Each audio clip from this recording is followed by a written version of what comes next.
bet. Why won't you pay back to people from CryptoZoo? I'm working on it, Dylan.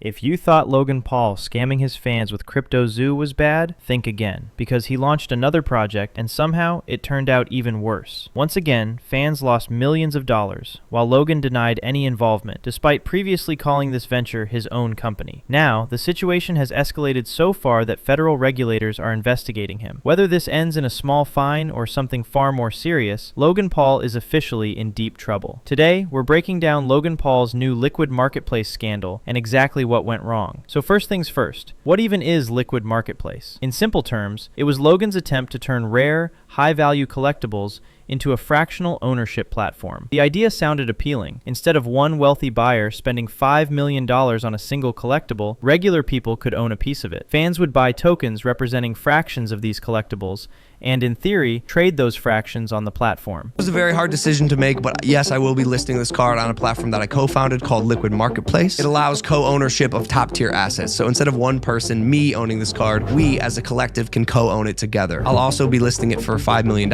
instead of the $5.3 million I bought it for. So basically, I'll be giving you guys $300,000 discounts because everyone likes discounts. And I should say this, I'll be retaining 49% ownership of the card. So I won't actually have access to it. It'll be in our vault. But if I want to wear it out to fights or a Pokemon box break, or maybe even put it in a museum one day, the community can decide if we want to do. Logan Paul personally promoted the project as a co-founder, calling it a way to level the playing field for collectors. And the centerpiece of the entire platform was his biggest flex of all, the Pikachu Illustrator card, also known as the rarest and most valuable Pokemon card in the world. This thing is so expensive it doesn't belong in a binder. It belongs in a museum, protected by lasers, motion sensors, and a security guard named Vlad, who's fought at least 7 bears. This Pikachu Illustrator card has basically been a storyline for years. Logan has worn it, shown it off, and used it as proof that he's a serious investor, not just another rich celebrity impulse buying shiny cardboard. More recently, Logan even went on Fox Business to talk about alternative investing, and multiple outlets reported that he plans to auction the card in early 2026. And on top of all that, he's been giving absolutely terrible advice to young people, basically saying, don't bother with safe investments like stocks. No, instead, go buy Pokemon cards, or better yet, buy fractions of them through his platform. Conservative investment like the stock market,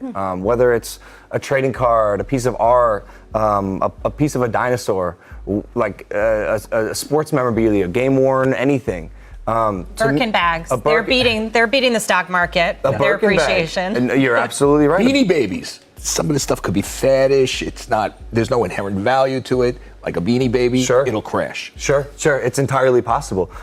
You gotta be careful with what you're investing in. Or trade out of it. It's quick. Or trade out of it. But this is where Liquid Marketplace comes back from the dead and starts haunting Logan. On Christmas Eve, Logan explained that the Pikachu Illustrator card had previously been listed on Liquid Marketplace, where users were able to buy tokens representing fractional ownership of the card. Then, in May of 2024, Logan quietly repurchased the card after listing it on the platform. And here's why that matters. Anyone who owned tokens tied to the card should have been paid out based on the percentage they owned, basically however many shares they had. According to Logan, he was told at the time that all the funds had been properly distributed, but apparently that's not what happened. Afterward, the company, and some of its principals, became the subject of regulatory scrutiny. Logan claimed this process involved something he had no involvement in or insight into, and insisted that it had nothing to do with him. Long story short, people were supposed to get paid when Logan bought the card back. They owned shares in it, but they didn't get paid. Their money is missing, and users are unable to withdraw their funds. At the end of his statement, Logan said, "For those affected and unable to withdraw your funds, please know that I am actively working with Liquid Marketplace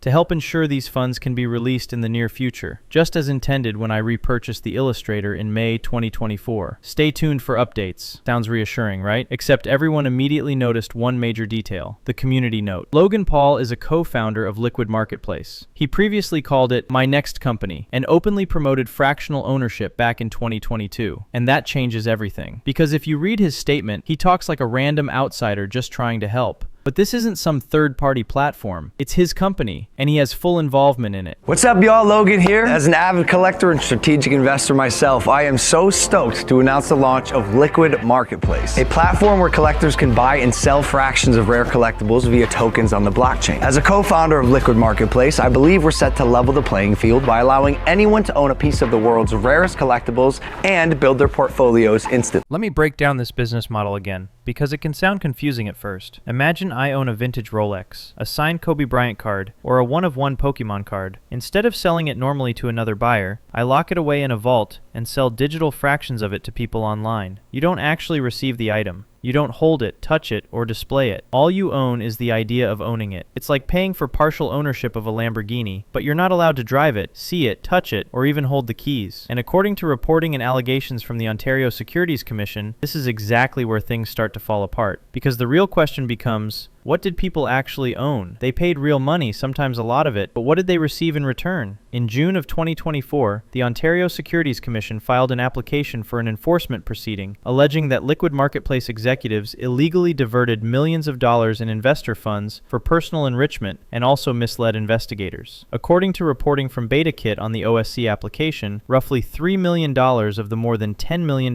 raised was allegedly misappropriated through hidden payments and other methods, including so-called personal loans that were never repaid. Now, an important detail here, Logan Paul was not named directly in the OSC enforcement proceeding. Other owners and executives of the company were, and this is exactly where Logan's defenders will stop and say, see, he's not even named in the report. But the obvious question everyone else is asking is this: if Logan wasn't involved, then why was he the public face of a platform that ended up being investigated? And it actually gets worse. The OSC allegations also claim that users invested millions through liquid marketplace, believing they were purchasing legitimate fractional ownership of collectibles. But only a small number of the listed collectibles allegedly had proper legal agreements behind them. And this isn't a small mistake, this is massive. Because if there's no legal agreement tied to your fraction or share, then what do you actually own? The answer is basically nothing. You own a screenshot. It's NFT logic all over again. Hype without substance. Fast forward to today. Logan claims that a buyout happened in May of 2024 and that the money was intended to be distributed to fractional owners. But at the same time, he admits that users can't access their funds due to platform issues. And if you look around online, you'll see people complaining about being locked out of accounts, unable to withdraw money, or having no idea what's happening. That is the absolute worst case scenario for any platform holding user funds. Because if your entire business model is, we help you trade ownership, and your users can't even access their balances, then you're in serious trouble. And this isn't just Twitter drama or internet speculation. The Ontario Capital Markets Tribunal has publicly listed the liquid marketplace case, with additional merits hearings scheduled for June 18th and 19th, 2026. This is an ongoing investigation with future hearings already on the calendar, which makes Logan's Christmas Eve tweet feel a lot less like, hey guys, sorry about the confusion, and a lot more like, oh no, regulators are watching, I should probably say something. Because think about it, why is he only addressing people's missing money over a year and a half later? The answer seems obvious. He's speaking now because the investigation is real, it's public, and he knows this situation is serious. Even if Logan wasn't named directly in the OSC application, Liquid Marketplace was publicly promoted with him as a co-founder. This includes press releases, industry coverage, and his own words. And now, in his recent tweet, he's addressing users as someone clearly connected to the platform and its outcomes. So the criticism here isn't just, Logan Paul ran another scam. The bigger criticism is this: why does Logan repeatedly get involved in complex financial products marketed to his fans, then act shocked when everything collapses? At some point, it stops being bad luck and starts looking intentional. So what happens next? As of now, Logan claims he's working to help users regain access to their funds. We know the OSC allegations against liquid marketplace executives are real, and we know future hearings are scheduled in 2026. Will users ever get their money back? Will the platform fully explain what actually happened? And will Logan ever admit that he keeps putting his audience into these situations? Probably not. Logan wants to be seen as a serious businessman, but every time he launches a new investment, platform, or financial opportunity, it somehow ends in lawsuits, investigations, and people losing money. Maybe it's time he sticks to boxing, WWE, or making YouTube videos. Let me know what you think in the comments. If you enjoyed this breakdown, make sure to like, share, and subscribe. Have a great day, and I'll see you in the next one.